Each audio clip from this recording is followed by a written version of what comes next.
Allez, on continue avec la vie sentimentale avec le Iceland Time. Allez, c'est parti. Qu'est-ce qu'on a comme info, s'il vous plaît?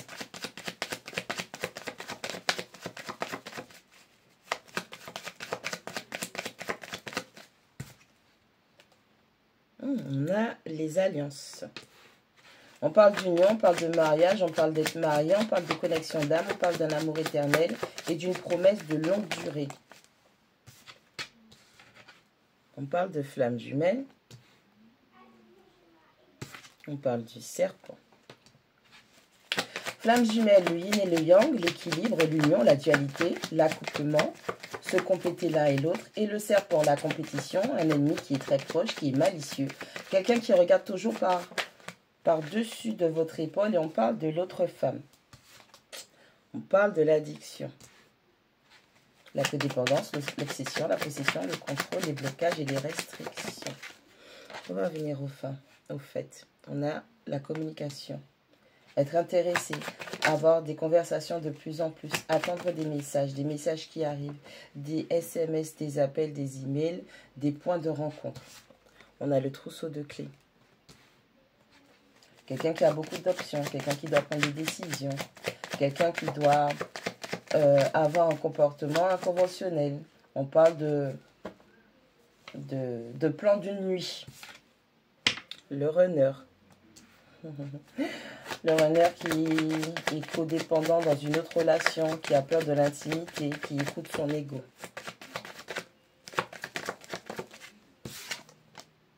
On a les baisers. Les baisers qui parlent d'amour inconditionnel, de donner, de recevoir de l'affection, de tomber amoureux. On a le papillon. Le papillon qui dit que la relation évolue, passer à l'étape supérieure, aller dans une étape supérieure, guérir l'enfant intérieur, croître. Et on a la relation karmique. Les déclenchements, les tumultes, le ressentiment, les leçons, lâcher prise et apprendre à s'aimer. Bon, vous étiez dans une situation sentimentale où vous aviez affaire à une personne qui avait un style d'attachement qui était évitant. On a quelqu'un qui avait des addictions, ça peut être vous, ça peut être l'autre, ça peut être les deux. Des addictions telles que le contrôle, la possession, quelqu'un qui avait des blocages, des restrictions, quelqu'un qui s'empêchait de vivre, quelqu'un qui s'empêchait vraiment d'être dans la relation, d'être dans l'amour. Cette personne avait énormément de craintes dues à ses blessures, dues à son bagage émotionnel d'anciennes relations, de schémas sentimentaux, de la famille, ainsi de suite, tous les paramètres mentaux qui ont régi la vie sentimentale de cette personne. Et cette personne écoutait beaucoup l'ego parce que cette personne avait vraiment peur d'être dans l'intimité avec vous parce que vous permettiez à cette personne d'être vulnérable. On a quelqu'un qui, malheureusement, avec la carte d'avoir plusieurs options, coup d'un soir, quelqu'un qui tenait bon la nuit, quelqu'un qui avait plusieurs options, quelqu'un qui devait prendre des décisions. Vous étiez face à une personne qui malheureusement ne se permettait pas l'exclusivité, on va dire, avec vous, d'accord? Pourtant, vous aviez l'impression que vous vous complétiez, que vous alliez bien ensemble, qu'il y avait une forme d'équilibre qui était dans cette relation, dans ce lien. Vous étiez peut-être face à ce qu'on appelle une flamme jumelle. C'est vraiment cette personne qui vous reflète à la perfection pour vous montrer quel type de blessure que vous avez, quel type de travail spirituel que vous avez à faire pour la guérison de votre enfant intérieur. Aujourd'hui, vous êtes peut-être en contact avec une nouvelle personne. Vous avez travaillé sur vous, vous avez rencontré une connexion d'âme, donc potentiellement une âme sœur, avec laquelle vous avez une possibilité de concrétisation.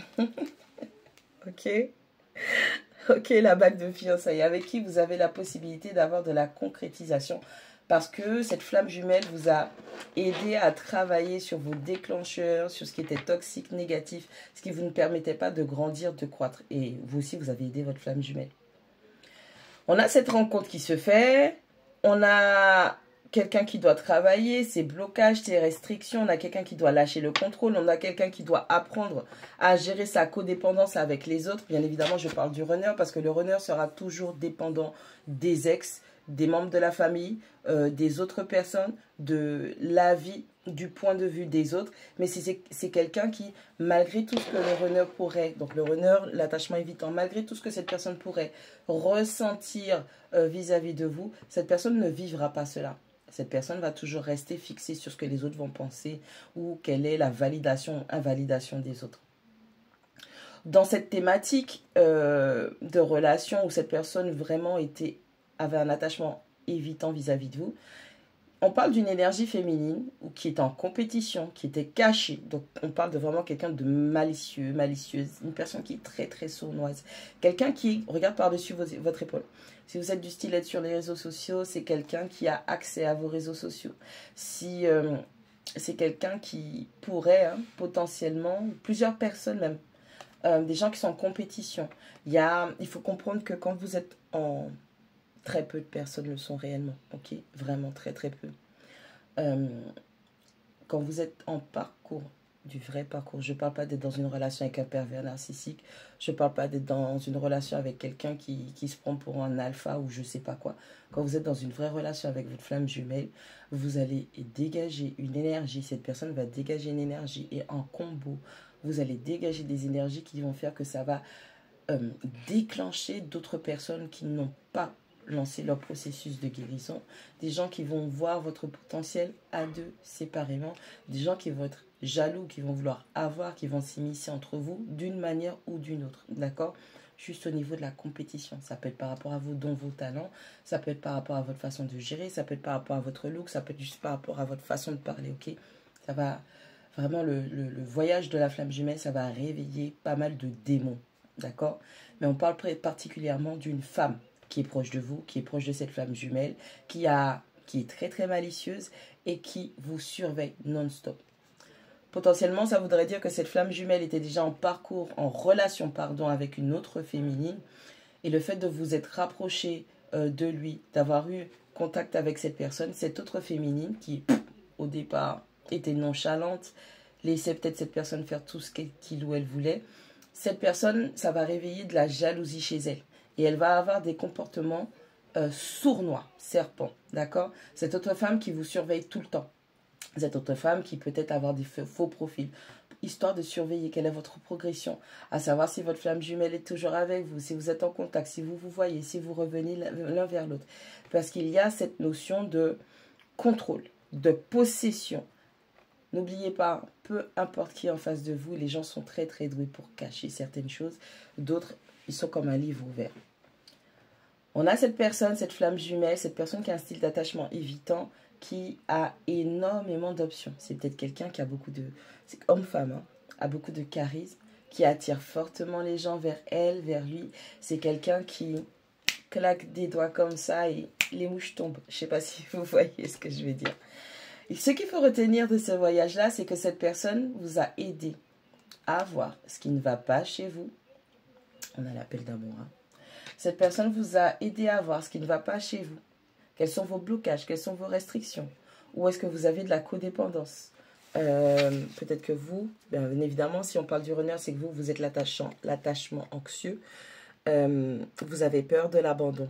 Et du coup, vous donnez un maximum d'amour, beaucoup trop d'amour, en pensant que si vous donnez un maximum et que vous dépassez vos limites, vous repoussez vos limites, que cette personne ne vous abandonnera pas. Et bien, mauvaise nouvelle pour vous. L'attachement évitant vous abandonnera toujours pour cette féminine qui est sournoise. D'accord? Parce que c'est un travail de compréhension, de reconnaissance qu'il y a à faire et de guérison de l'enfant intérieur. Ok? Comme vous avez des problèmes d'abandon, il va falloir réveiller cette blessure de l'abandon pour que vous puissiez voir que non seulement vous avez des comportements karmiques avec votre flamme jumelle, puisque ce sont des vies passées, ok, mais que cette personne aussi en face de vous est dans une relation karmique, ok, et qu'il y a du travail à faire. Et tant que ce travail karmique se présente, ça veut dire que les leçons ne sont pas apprises et que ce sont des gens qui re-signent des contrats. Grâce à ce parcours de flamme jumelle, vous avez appris à trouver votre propre équilibre en vous-même, à être votre propre flamme jumelle pour vous, à trouver l'équilibre, à être dans votre union, à observer votre dualité, à vous compléter seul parce que vous ne cherchez plus la complétude ou l'accomplissement avec cette personne et vous apprenez à vous contenter de vous. Ensuite, là, cette flamme jumelle, grâce à ces déclencheurs, ce qu'elle va réveiller chez vous, ça va vous permettre de vous diriger vers une personne, un partenaire, un type d'engagement qui est digne du travail de guérison que vous avez fait. Alors, même si vous n'avez pas encore rencontré cette âme sœur, on vous dit que le travail énergétique de guérison que vous êtes en train de faire va vous ouvrir des portes pour pouvoir attirer à vous cette personne qui est sur la même longueur d'onde.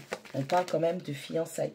Donc, on parle d'une personne qui est aussi dans l'optique de rencontrer quelqu'un et d'avoir un chemin de vie avec. On parle de la hache et on vous dit qu'il y a séparation. Ok, stopper les schémas, donner le silence, le traitement silencieux et dealer avec l'abandon. Qu'est-ce que je disais? On parle des masques.